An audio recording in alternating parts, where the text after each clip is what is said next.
नमस्कार दोस्तों, क्राइम तक में आप सबका स्वागत है। मैं हूं सुप्रतिम बैनर्जी। आज की कहानी जयपुर से है। राजस्थान की राजधानी जयपुर। जयपुर में 5 अक्टूबर 2022 को एक दुर्भाग्यजनक घटना होती है। एक रोड एक्सीडेंट में एक महिला और उसके भाई की मृत्यु हो जाती है। महिला का नाम है शालू, जबकि भाई का नाम है राजू दसलानिया। ये दोनों भाई बहन एक स्कूटी पर सवार होकर बालाजी यानी बजरंगबली के मंदिर जा रहे थे। इसी बीच एक तेज रफ्तार टाटा सफारी कार ने दोनों भाई बहनों को जोरदार टक्कर मार दी और इस टक्कर में शालू की तो मौका वारदात पर ही मृत्यु हो गई, जबकि राजू दसलानिया जो भाई है उसे अस्पताल ले जाया गया। अस्पताल में कुछ घंटों तक मौत से दो हाथ करने के बाद उसकी भी जान चली गई। और इस तरह एक हंसता खेलता परिवार जो है अपने दो लोगों को खो बैठा और पूरे परिवार में मातम पसर गया। घटना बहुत अफसोसनाक थी। पुलिस ने इस मामले की जांच शुरू की। एक्सीडेंट की धाराओं के तहत मुकदमा दर्ज किया गया और जो भी दोषी था टाटा सफारी कार को ड्राइव करने वाला, उसकी तलाश शुरू हुई और इस तरह से इस मामले की तफ्तीश जो है वो आगे बढ़ी। जाहिर है पब्लिक व्यू में एक्सीडेंट हुआ था, सबकी आंखों के सामने हुआ था और भी लोग वहां मौजूद थे जिन्होंने इस दुर्घटना को देखा था। तो इसे एक्सीडेंट के सिवाय कुछ और मानने की कोई वजह नहीं थी। पुलिस इस मामले को शुरू में एक्सीडेंट मानकर ही चल रही थी और जांच भी उसी तरह से आगे बढ़ रही थी। लेकिन जब धीरे धीरे जांच आगे बढ़ती रही तो पुलिस के पास नई नई जानकारियां सामने आती रही और इन जानकारियों ने पुलिस को नए सिरे से इस मामले को लेकर सोचने पर विवश कर दिया। पुलिस के पास जो जानकारी सामने आई उसमें यह पता चला कि यह जो शालू नाम की महिला है, इसकी शादी अब से तकरीबन 5 से 6 साल पहले 2015 में हुई थी और 2017 में शालू ने एक बेटी को जन्म दिया था। यहाँ तक सब कुछ ठीक था, लेकिन धीरे धीरे शालू और उसके पति जिसका नाम महेश था उसके रिश्ते खराब होने लगे और महेश ने शालू को कथित तौर पर दहेज के लिए इतना प्रताड़ित किया, इतना परेशान किया कि शालू अपना ससुराल छोड़कर अपने पीहर यानी अपने मायके चली आई और वहीं अपनी बेटी के साथ रहने के लिए मजबूर हो गई। कहने का मतलब ये कि जब इस मामले की जांच आगे बढ़ी और शालू के बारे में पुलिस जानकारी जुटाने लगी, उसके भाई राजू के बारे में जानकारी जुटाने लगी, तो पुलिस को ये पता चला कि उनकी ज़िंदगी उथल पुथल भरी थी। खासकर शालू की ज़िंदगी में काफ़ी उथल पुथल थी, पति से रिलेशन अच्छे नहीं थे। लेकिन पुलिस जब आगे आगे तफ्तीश करती रही तो पुलिस को और भी अजीब बातें पता चली। पुलिस को यह भी पता चला कि बेशक शालू जो है अपने घर वापस आ गई थी, उसके अपने पति से अच्छे रिश्ते नहीं थे। शालू ने अपने पति महेश के खिलाफ दहेज प्रताड़ना का मुकदमा दर्ज करवाया था और महेश को इसी इल्ज़ाम में जेल भी जाना पड़ा था। लेकिन अब अचानक से हालात बदलने लगे थे। पिछले कुछ महीनों से महेश जो है वो अपनी पत्नी शालू के फिर से करीब आने लगा था। वो अक्सर अपनी पत्नी शालू को फ़ोन करता था, दोनों के बीच में लंबी बातें होती थी और वो अपनी पत्नी से ये कहता था कि वो जल्द ही उसे फिर से अपने घर वापस लेकर आ जाएगा और जो रिश्ते ख़राब हुए हैं, जो गलतियाँ, जो नासमझी उन दोनों के बीच में हुई है, उन सारे नासमझियों को वो ख़त्म करेगा और एक अच्छी पारिवारिक ज़िंदगी वो जिएगा। इस तरह की बातें महेश अपनी पत्नी शालू को बताया करता था। यहाँ तक भी चीज़ों में कोई बहुत ज़्यादा खटकने वाली बात नहीं थी, सिवाय इस चीज़ के कि पति पत्नी के बीच में पहले थोड़ी अनबन थी। यहाँ तक तो बात बिल्कुल ठीक थी। लेकिन इसके बाद एक और बात छानबीन में पुलिस को पता चली और वो बात बड़ी अजीब थी। वो बात ये थी कि महेश ने अपनी पत्नी शालू से ये कहा था कि उन दोनों का दाम्पत्य जीवन यानी जो पति पत्नी के बीच का रिश्ता है वो तब और बढ़िया हो जाएगा जब शालू 12 बार बालाजी भगवान के मंदिर जाएगी और वहाँ उनके दर्शन करेगी और साथ में महेश भी जाया करेगा। तो इस तरह से अगर 12 बार वो बजरंगबली के मैदान मंदिर जाकर वहाँ हाजिरी लगाएंगे, वहाँ पूजा अर्चना करेंगे तो उनका जीवन जो है वो खुशहाल होगा। अब आप समझ सकते हैं भारतीय परंपराएं, एक महिला की पति के बगैर जिंदगी, बच्ची की परवरिश, लोक लाज, सामाजिक दबाव, परिवार का दबाव, ऊपर से जिंदगी में पति का प्यार फिर से वापस पाना, ये सारी चीज़ें शालू के ऊपर हावी थी। और शालू जो है अपने पति के इस कहे में या इस बात में भी आ गई। दोनों धर्म को मानने वाले लोग थे और धार्मिक प्रवृत्ति के थे, तो शालू को इसमें कोई भी अचरज या बुरी बात नहीं लगी। उसको लगा कि ठीक है, अगर किसी पंडित जी ने ये बात कही है कि 12 बार बालाजी के दर्शन करने से जीवन में खुशहाली आएगी, पति के साथ रिश्ते और अच्छे हो जाएंगे, तो इसमें क्या बुराई है। फिर शालू जो है वो अक्सर अपने भाई के साथ, कभी अपने पति के साथ बालाजी भगवान के मंदिर जाने लगी। और इत्तेफाक से 5 अक्टूबर 2022 को जब ये रोड एक्सीडेंट हुआ था, उस रोज़ भी शालू अपने भाई राजू के साथ एक स्कूटी में बैठकर बालाजी के मंदिर ही दर्शन करने के लिए जा रही थी। ये बात जब पुलिस को पता चली तो पुलिस को पहली बार दाल में कुछ काला नजर आया। पुलिस को लगने लगा कि पहले तो शालू का अपने पति से तनावपूर्ण रिश्तों का होना, फिर उसके बाद पति का अचानक से शालू की ज़िंदगी में वापस आना, फिर पति का ये कहना कि मंदिर 12 बार अगर जाओगी तभी जीवन में खुशहाली आएगी, उसके बाद मंदिर जाने के क्रम में ही शालू की रोड एक्सीडेंट में मौत हो जाना, ये सारी चीज़ें जब धीरे धीरे एक दूसरे के साथ जुड़ने लगी तो पुलिस का शक जो है उसके पति महेश के ऊपर गहराने लगा। अब पुलिस जो है वो महेश के बारे में ज़्यादा से ज़्यादा जानकारी जुटाने लगी और साथ ही ये भी पता करने लगी कि इस महेश का चक्कर क्या है। अभी जांच जब और आगे बढ़ी तो और हैरानी वाली बात सामने आई। पता चला कि महेश ने अपनी पत्नी शालू से अपने रिश्ते तो अच्छे कर ही लिए थे और रिश्ते अच्छे करने के फौरन बाद उसने शालू के नाम 1,90,00,000 रुपए का जीवन बीमा करा लिया था। और इस जीवन बीमा में एक क्लॉज यानी एक शर्त यह भी था कि अगर किसी एक्सीडेंट में, स्पेशली रोड एक्सीडेंट में, जिसका बीमा कराया गया, अगर उसकी मौत हो जाती है तो उसका पैसा जो है उसके नॉमिनी को, यानी उसके जो भी लीगल हेयर है, जो वारिस है, उसको मिल जाएगा। और शालू का अचानक से तकरीबन 2 करोड़ रुपए का जीवन बीमा करवाना और फिर सड़क हादसे में ही शालू की मौत हो जाना, ये बात जो है उसने पुलिस को तकरीबन इस बात के लिए कंफर्म कर दिया, सोचने के लिए मजबूर कर दिया कि इस एक्सीडेंट के पीछे जो है कोई गहरी साजिश है। पुलिस अब इन तकरीबन सारी कड़ियों को समझ चुकी थी, लेकिन अभी भी कुछ ऐसी बातें थी जिसका पता लगाना पुलिस के लिए ज़रूरी था। वो बात थी कि अगर महेश ने ये एक्सीडेंट करवाया, अगर महेश ने अपनी बीवी की जान ली, अपने साले की हत्या की, तो फिर उसने कैसे करवाया। क्योंकि इससे पहले जो चीज़ें थी वो इशारा तो कर रही थी कि इसके पीछे महेश हो सकता है, लेकिन क्या वाकई महेश इस एक्सीडेंट के पीछे है या फिर महज इत्तेफाक है, जिसके बारे में पुलिस भी सोच रही है या हम और आप भी इस कहानी को अभी सुनते हुए सोच रहे हैं। तो पुलिस इसको कंफर्म करना चाहती थी। अब पुलिस ने महेश के मोबाइल फ़ोन की जांच शुरू की और जिस वक्त ये एक्सीडेंट हुआ था 5 अक्टूबर 2022, उसके कुछ रोज़ पहले से जो है पुलिस ने उसके मोबाइल फ़ोन की CDR की पूरी गहराई से स्कैनिंग की।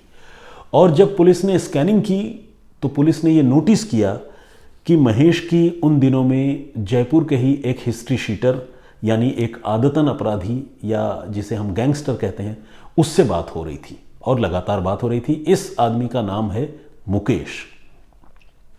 धीरे धीरे सारी कड़ियां एक दूसरे से जुड़ती जा रही थी, लेकिन क्या मुकेश से बात होना इस बात को प्रमाणित करता है, इस बात को साबित करता है कि महेश ने मुकेश की मदद से अपनी बीवी शालू की हत्या करवाई होगी। पुलिस को अभी और सबूतों की दरकार थी, या आप ये कह सकते हैं कि आखिरी कड़ी की दरकार थी जिससे ये बात साबित हो जाती। तो वो आखिरी कड़ी थी, जिस गाड़ी से शालू का रोड एक्सीडेंट हुआ, यानी जिस टाटा सफारी कार से शालू हादसे का शिकार हुई, क्या वो टाटा सफारी कार किसी भी जरिए से शालू के पति महेश या महेश के दोस्त हिस्ट्री शीटर मुकेश से जुड़ी हुई है? ये पता लगाना अब पुलिस के लिए एक नई चुनौती थी। पुलिस ने उस टाटा सफारी कार के बारे में अब तक तो छानबीन करके जानकारी जुटा ही ली थी और पुलिस ने यह भी पता कर लिया था कि वो टाटा सफारी कार प्रमोद नाम के एक लड़के का है। अब जब प्रमोद के बारे में पुलिस ने खंगालना शुरू किया, जानकारी जुटानी शुरू की, तो पुलिस ये देखकर चौंक गई कि प्रमोद जो है वो हिस्ट्री शीटर मुकेश के टच में है। यानी महेश हिस्ट्री शीटर मुकेश के टच में है और प्रमोद जिसकी गाड़ी से एक्सीडेंट हुआ वो भी हिस्ट्री शीटर मुकेश की टच में है। तो यहाँ सारी कड़ियाँ एक दूसरे से जुड़ गई और जो तफ्तीश के बाद साजिश की एक मुकम्मल तस्वीर बन सकती थी, जो एक कंप्लीट सर्कल उस कॉन्स्पिरेसी का हो सकता था, वो फाइनली पुलिस ने ड्रॉ कर लिया और ये बात समझ में आ गई कि ये रोड एक्सीडेंट महज एक्सीडेंट नहीं बल्कि इसके पीछे बहुत गहरी साजिश है। और साजिश भी किसी और ने नहीं बल्कि इस हादसे का शिकार हुई शालू और उसके भाई, इन्हीं के परिवार से जुड़े हुए आदमी यानी शालू के पति महेश ने रची है। ये बात अब पुलिस को पता चल गई।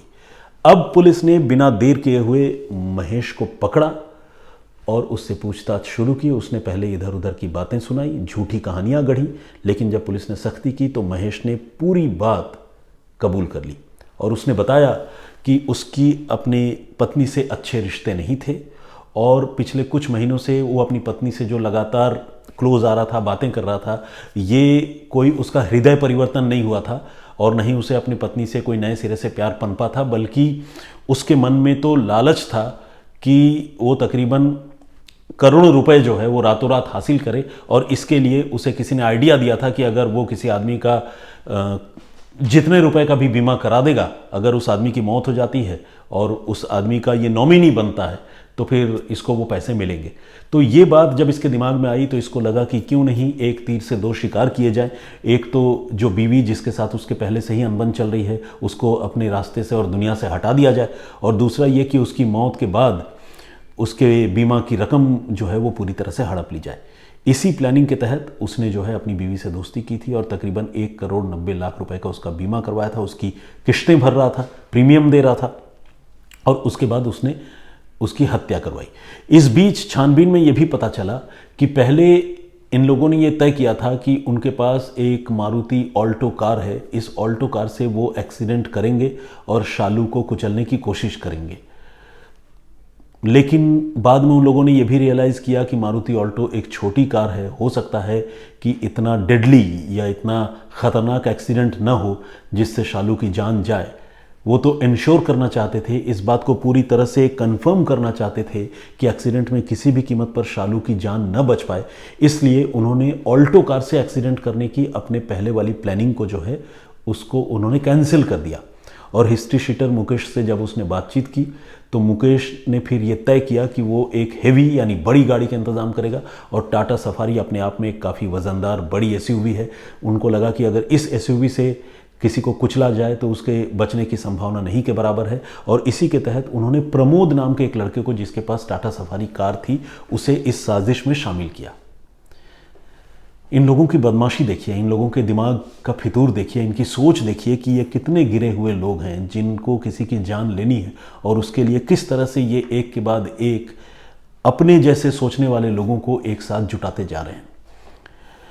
लेकिन ये सब कुछ फ्री में नहीं होना था। महेश ने 10 लाख रुपए की सुपारी अपनी बीवी की हत्या के बदले उस हिस्ट्री शीटर मुकेश को दी थी, और उसको जब ये लग रहा हो कि अगर मेरी बीवी की हत्या हो जाती है और बीमा के तकरीबन 2 करोड़ रुपए मुझे मिलने वाले हैं तो 10 लाख रुपए भला कौन सी बड़ी रकम है। तो इसीलिए महेश ने वो 10 लाख रुपए मुकेश को देने की बात कही थी और पेशगी के तौर पर, एडवांस के तौर पर उसने उस हिस्ट्री शीटर को इस कत्ल से पहले 5,50,000 रुपए दे भी दिए थे।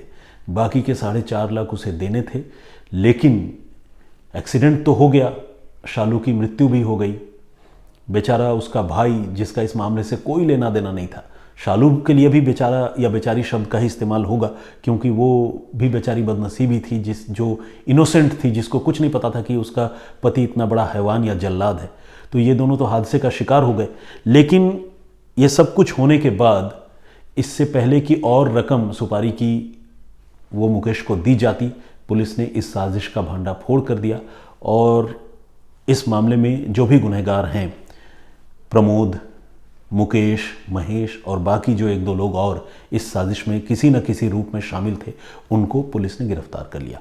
और इस तरह से एक हैवान पति की बहुत ही गिरी हुई करतूत सामने आई जिसमें उसने अपनी पत्नी और साले की रुपयों की खातिर जान ले ली, बल्कि मैं तो ये कहूँगा चंद रुपयों की खातिर। अब आप ये कह सकते हैं कि 2 करोड़ रुपए चंद रुपए तो नहीं होते, लेकिन किसी की ज़िंदगी के सामने मुझे लगता है कि 2 करोड़ क्या 2 अरब भी चंद ही होते हैं, क्योंकि इंसान की ज़िंदगी से अनमोल कोई और चीज़ नहीं है।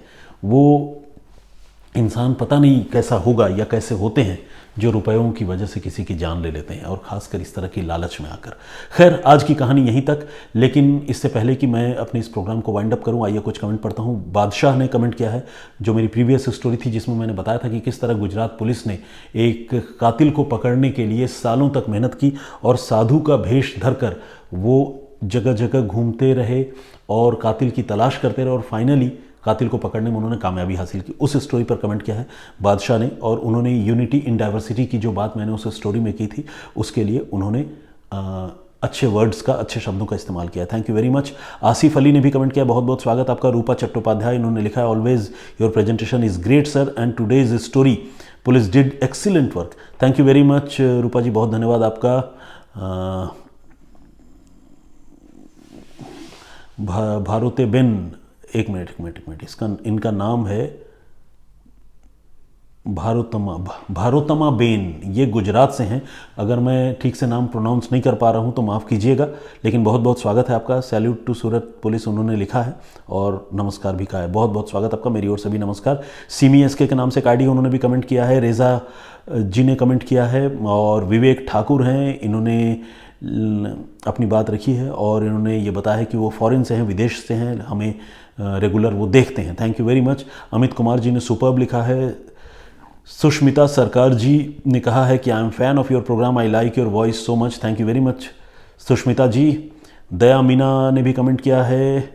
शंकर राव आसोडा जी ने अपनी बात रखी है, बहुत धन्यवाद आपका। अली इमरान जी, प्रदीप भाम्बू जी, शाहिद रियाज का कमेंट आया है। वीके अमल ग्राफिक के नाम से, mister Banerjee nice energy, I like your speech and style. अगर मैंने आपका नाम ठीक से नहीं पढ़ पाया हूँ मान लीजिए तो प्लीज़ गुस्ताखी माफ़ करें, क्योंकि नाम आपने अलग से लिखा नहीं है और ID में नाम के साथ सरनेम और दूसरे लेटर्स जो हैं वो क्लब्ड होते हैं, तो उसको रिट्रीव करके पढ़ पाना थोड़ा मुश्किल होता है। विकी ने भी कमेंट किया है, बहुत स्वागत आपका। परूप शेट्टा जी जर्मनी से कमेंट करते हैं। रिजवाना परवीन जी का कमेंट है, बहुत बहुत धन्यवाद आपका। सदाशिव हेगड़े जी का कमेंट है। शम्स इब्राहिम जी का कमेंट है। विजेंद्र सिंह जी का कमेंट है। मनीष कुमार मांडवी जी, ज्योति शर्मा, बहुत सारे हमारे दर्शक हैं जो मतलब मैं जानता हूँ आप लोग बहुत प्यार करते हैं और बहुत मान देते हैं मुझे, लेकिन बहुत उलाहनाएँ भी देते हैं कि मैं उनका नाम पढ़ता नहीं हूँ या उनका नाम लेता नहीं हूँ। कई लोग कहते हैं कि अरे कभी नीचे की तरफ भी आकर स्क्रॉल करके पढ़ लिया करो, कोई कहता है कभी ऊपर की तरफ पढ़ लिया करो, कोई शिकायत करता है कि मैं कुछ खास लोगों के ही नाम लेता हूँ, लेकिन ऐसा कुछ नहीं है। मैं हर बार अपने प्रोग्राम में कहता हूँ कि मैं रैंडमली सारे लोगों के नाम पढ़ता हूँ, ये बस इत्तेफाक की बात है कि किसी का नाम पढ़ लेता हूँ, किसी का छूट जाता है। राम बुद्धा जी ने भी कमेंट किया है, बहुत स्वागत आपका। दिनेश तिवारी जी और राजेंद्र पवार जी, और इसके अलावा बबीता भारती जी ने भी कमेंट किया है।